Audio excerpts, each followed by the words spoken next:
Mesdames et messieurs du petit peuple et bétail des milliardaires, bonsoir et bienvenue à votre troisième bulletin des nouvelles de la vérité brutale. Voici comment nous allons contrôler vos esprits aujourd'hui. Une infirmière portugaise qui était en parfaite santé est morte subitement après avoir reçu sa première dose du vaccin contre la COVID-19.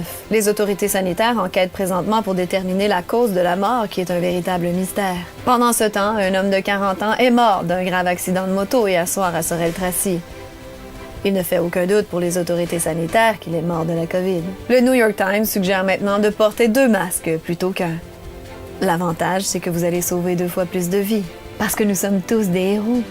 Comme quand on se lève le matin avec le sentiment d'avoir sauvé plusieurs vies durant la nuit grâce au couvre-feu. Ou quand en plus de mes 2 masques, je porte également des lunettes de sécurité pour éviter que des gouttelettes radioactives me sortent des yeux pour éclabousser dans la bouche des autres. Nous sommes tous des petits Superman.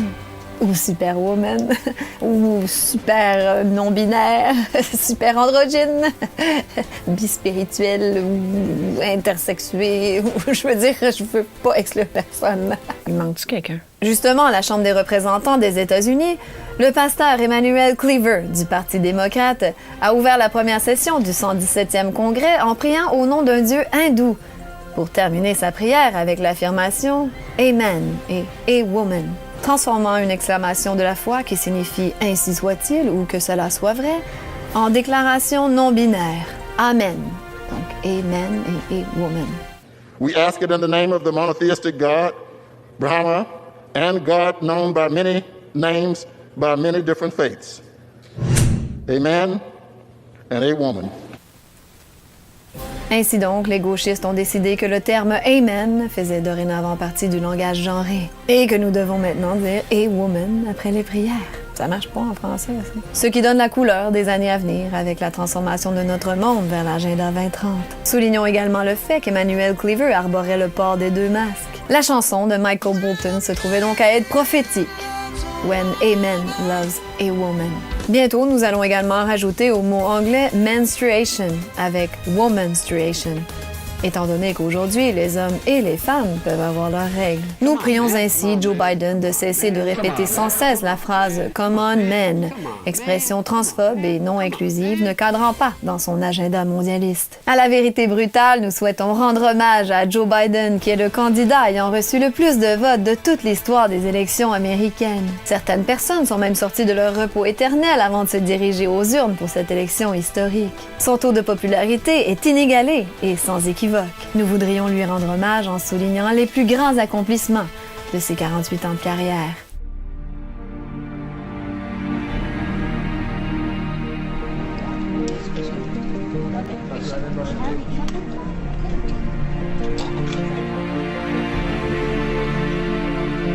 We met before. It's hard to forget those eyes.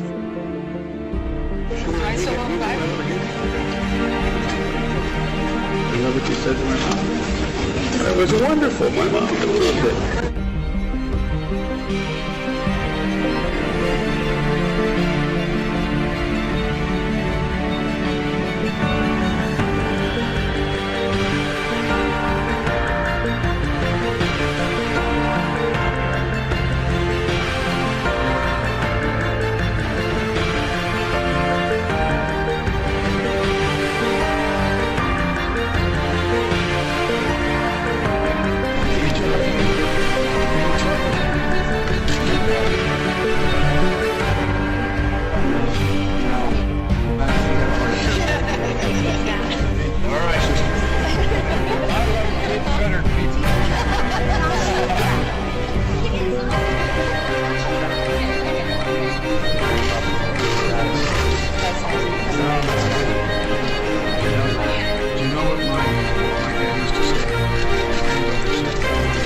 I loved it. I got hairy legs that turn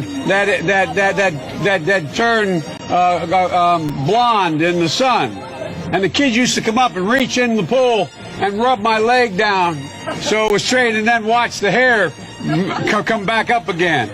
They'd look at it. So I learned about roaches. I learned about kids jumping on my lap, and I've loved kids jumping on my lap. Mesdames et messieurs, préparez-vous. Joe Biden devrait recevoir le prix Nobel de la paix d'une minute à l'autre. Un autre bel exemple de l'interventionnisme de l'État, En Australie, le gouvernement propose d'éviter les relations sexuelles et de se masturber devant son partenaire à 2 mètres en portant un masque. Ou 2. On n'est jamais trop prudent. Nous n'avons rien à rajouter à ce sujet. On parle beaucoup du livre de George Orwell, 1984. Eh bien, la seule chose qui ne permet pas de qualifier cette œuvre comme prophétique, c'est l'erreur de la date. Le bulletin des nouvelles de la vérité brutale numéro 1 a été censuré sur YouTube pour avoir violé les règles de la communauté avec du contenu qui conteste l'efficacité des autorités sanitaires, comme l'OMS, le nouveau gouvernement mondial qu'il ne faut surtout pas remettre en question. Nous ignorons par quel miracle le bulletin numéro 2 est toujours sur la plateforme. Ces jours sont comptés. La chaîne YouTube de notre grande équipe à la vérité brutale pourrait être compromise. Nous invitons donc nos téléspectateurs à s'abonner à notre chaîne Odyssée, libre de censure. Mais pendant ce temps sur YouTube, vous pouvez continuer de visionner des scènes du film Cuties, où de jeunes filles de 11 ans provocantes et à moitié à poil font du twerk. Ce film qui essaie d'expliquer à quel point la sexualisation des enfants est une mauvaise chose, tout en sexualisant les enfants. La légalisation de la pédophilie faisant partie de l'agenda mondialiste. On peut comprendre pourquoi l'industrie du cinéma fournit gracieusement du matériel pour les pédophiles.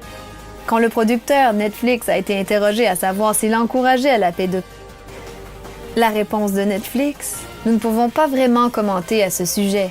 Mais chez Netflix, si nous croyons à la liberté de création, nous respectons toutes les religions et leurs cultures, traditions et valeurs. La pornographie déviante et décadente est légale sur Internet. Mais oser remettre en question le narratif officiel est interdit.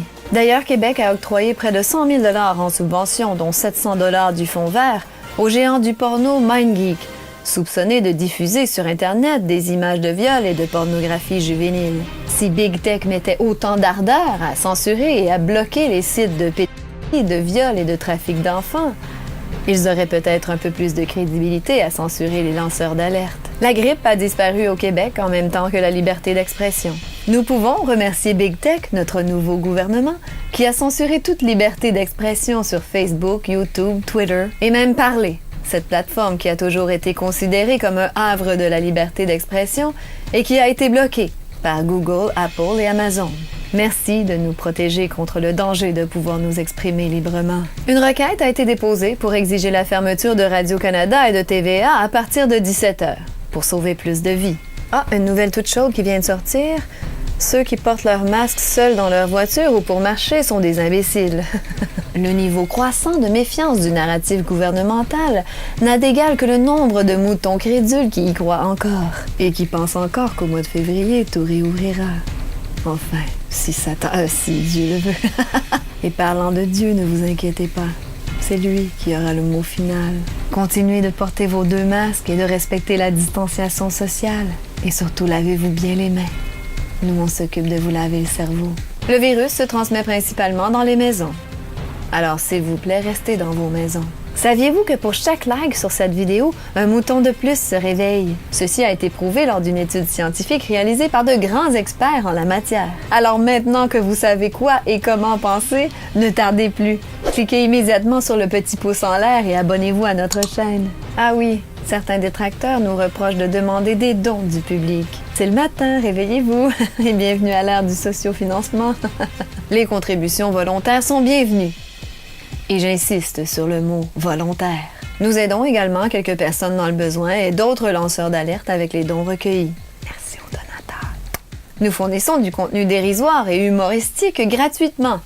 Et vous êtes libre de nous soutenir si le cœur vous en dit, ou tout simplement poursuivre votre chemin. Vous avez également la possibilité de vous lancer dans le sociofinancement, si cela vous chante et si vous vous sentez d'attaque. Nous lançons également un Patreon, où nous ajouterons bientôt du contenu exclusif pour nos abonnés. Restez dans l'amour, répandez l'amour. Ils ont peur de l'amour, parce que cela crée un monde qu'ils ne peuvent pas contrôler. Et surtout, ne pensez pas trop fort.